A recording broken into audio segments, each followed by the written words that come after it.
I woke up to a miracle today. Triggers fade as I find my way. No judgment to lead astray.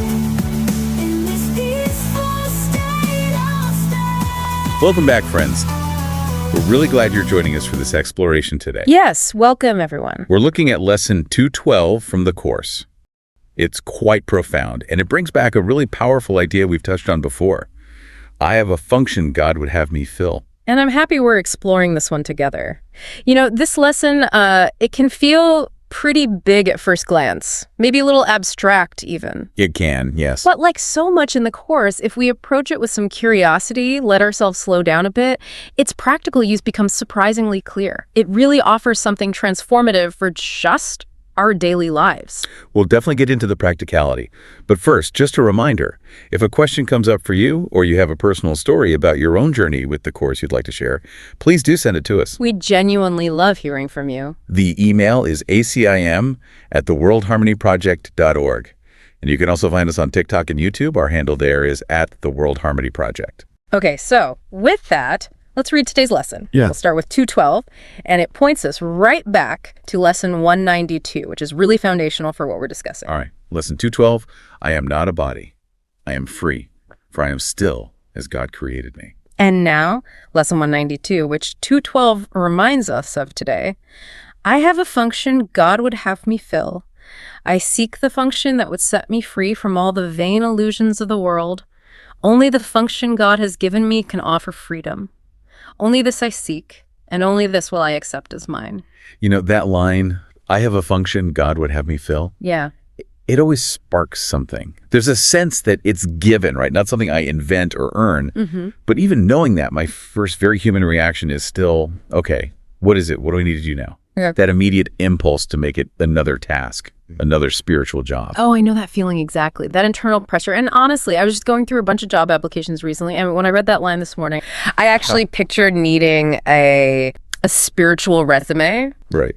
But the relief comes when you remember this isn't a new assignment. Right. You're not being recruited for some big external mission you need qualifications for. It's more like a reminder, something you already have access to. It's already yours inherently. That's such a critical distinction. It's not a task, not a skill to pick up, but a state of mind we just return to, recognizing what's already true. Exactly. So if the function isn't about doing something new out in the world, what does the course actually point to as this God-given purpose? Well, the course is remarkably consistent on this. Over and over, it guides us to one answer. Our function is forgiveness. And I have to admit, when I first encountered that years back, I felt, well, a little disappointed. Underwhelmed, maybe. Expecting something more. More dramatic, perhaps. More obviously heroic. Something that looked like it would change the world visibly. But my understanding now is completely different. How so? Forgiveness isn't just being nice or ticking a spiritual box.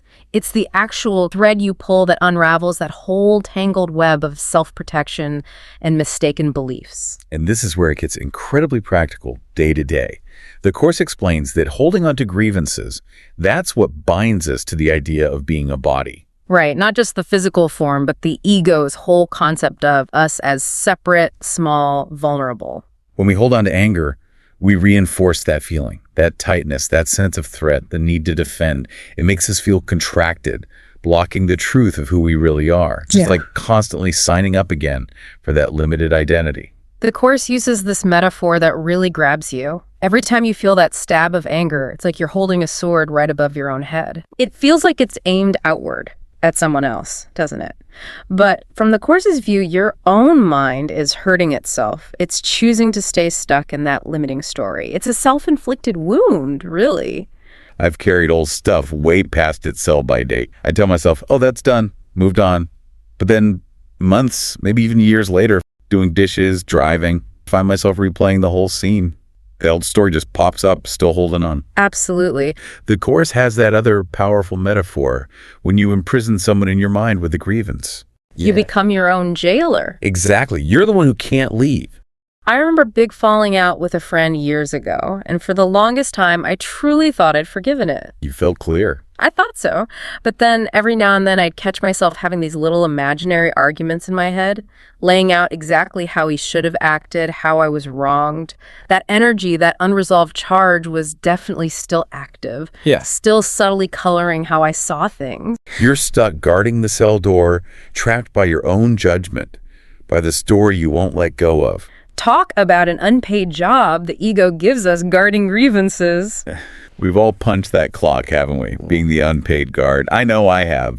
It really shows how self-defeating it is. You think you're maybe protecting yourself or upholding some kind of justice, being morally right, but fundamentally, we're just anchoring to a painful narrative.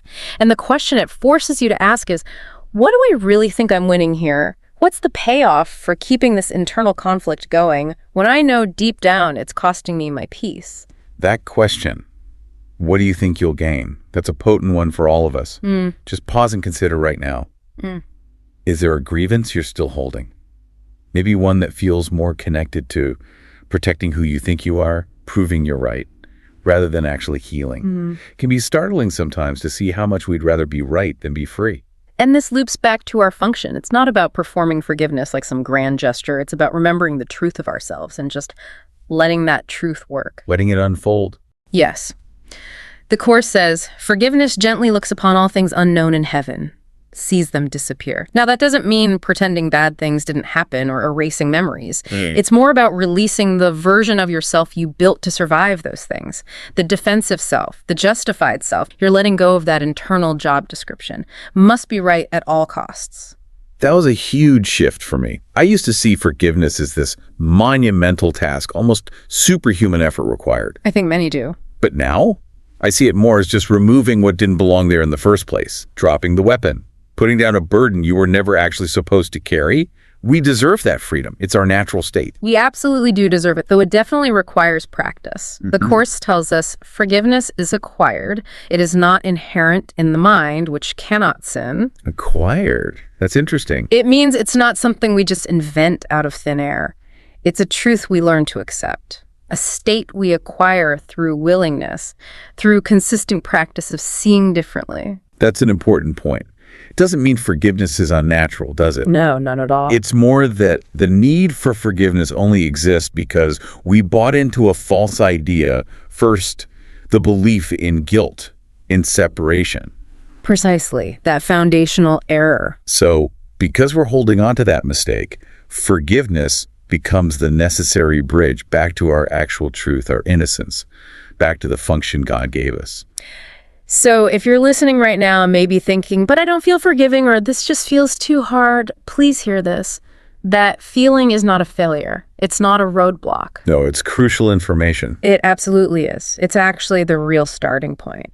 It shows you just how deeply your sense of identity has gotten tangled up with the ego stories.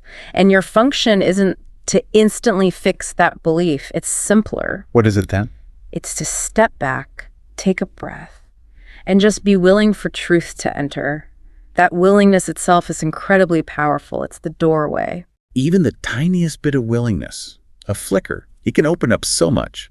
You don't have to keep swinging that sword of anger. You don't have to stay locked in that inner prison guarding old pains. Yeah. You just need to want something else, want peace enough to be willing to try. Yeah. That small desire changes the whole dynamic. We actually got a listener question that fits perfectly here, something many of you might relate to. Oh, great. The question was essentially, does forgiveness mean I need to go back to people I've held a grievance against, to get closure? That is such a thoughtful question, and a common one, because when you really start practicing forgiveness the way the Course talks about it, it does stir things up. Old relationships, unfinished conversations, it all comes up for review. It really does. The Course definitely invites that review. But what's really fundamental to grasp here is that forgiveness, in the Course's terms, isn't primarily focused on the other person out there. It's profoundly about your own mind. Your internal state. Exactly. You aren't forgiving them for what they did. You're forgiving your perception of what they did. You're forgiving the meaning you gave it. The mistake, from this perspective, wasn't their action. It was your belief that they have the power to take your peace or your safety or your love away from you. That can be a tough one to wrap your head around at first, can't it? Because our usual way of thinking is that forgiveness is something we do for someone who hurt us. Right. It's directed outwards. But the Course flips that. It asks us to forgive our projection onto them, our choice to see them as guilty, our belief that they could actually separate us from our true nature, from love, peace, innocence. That belief is the illusion we need to release. Lesson 192 puts it very directly. Forgiveness is illusion that is answer to the rest. Meaning the only reason we need forgiveness is because we first judged something as real when it wasn't. We made an error in perception.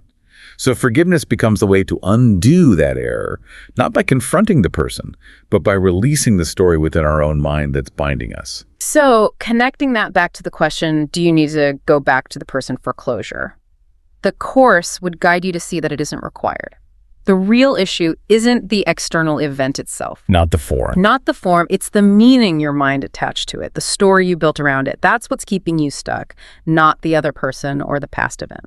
Which isn't to say reconnecting never happens. Sometimes, after you find that genuine inner peace, a conversation might occur naturally. It can. But if it does, it feels different. It feels peaceful. It's not an emotional showdown or a chance to say, I forgive you, but it's clean, free of needing a certain outcome. And often that external step just isn't necessary at all because your peace isn't depending on it anymore. Let's be really clear on this. Course-based forgiveness isn't mainly about fixing the past or making things harmonious externally. Its core focus is recognizing your own projection of guilt, your own belief in separation, and choosing to let that go. That's where the healing is. That's your real function, unburdening your own mind. Okay, so if you're holding on to something from the past and wondering about reaching out for closure, let's walk through how you might apply Lesson 212 practically. These steps focus on forgiveness as that internal shift. Good idea. Step 1. Acknowledge the mental script. Gently bring the person or situation to mind. Just notice the story that plays on repeat. What are the accusations? What do you believe they did or took or failed to provide? Recognize these thoughts as your projections. This is the starting place for forgiveness right there in your own perception. Step 2. Remember who needs forgiving and for what. This reframes the whole thing. Silently say to yourself something like, I'm not forgiving them for what they did. I'm forgiving myself for believing they could take my peace, my safety, my love. I'm forgiving the illusion I treated as real. This really gets to the heart of it. You're undoing your own belief in separation's power. Step 3. Choose your true function. Remember, Lesson 192. Forgiveness is the only function meaningful in time. Your aim isn't to rehash the past externally. It's to use this present moment to release it internally. So affirm quietly. I have a function God would have me fill. I choose to free us both. This is that moment of choosing a different path, dropping the internal conflict. Step 4. Release the need for a specific outcome. If you feel that pull to reach out, just pause. Ask yourself honestly, is this coming from a place of wanting true inner peace? Or is it maybe about needing proof you were right or wanting an apology? If it's about getting something from them, closure on your terms, that's a sign the ego story is still running. Let that be your cue to turn back inward. You can affirm, my healing doesn't depend on anyone else changing. I am free right now. Step 5. Let the form follow the inner shift. If, after you've genuinely found that inner peace, a reconnection happens naturally, fine. It will come from love, not neediness. But here's the liberating part.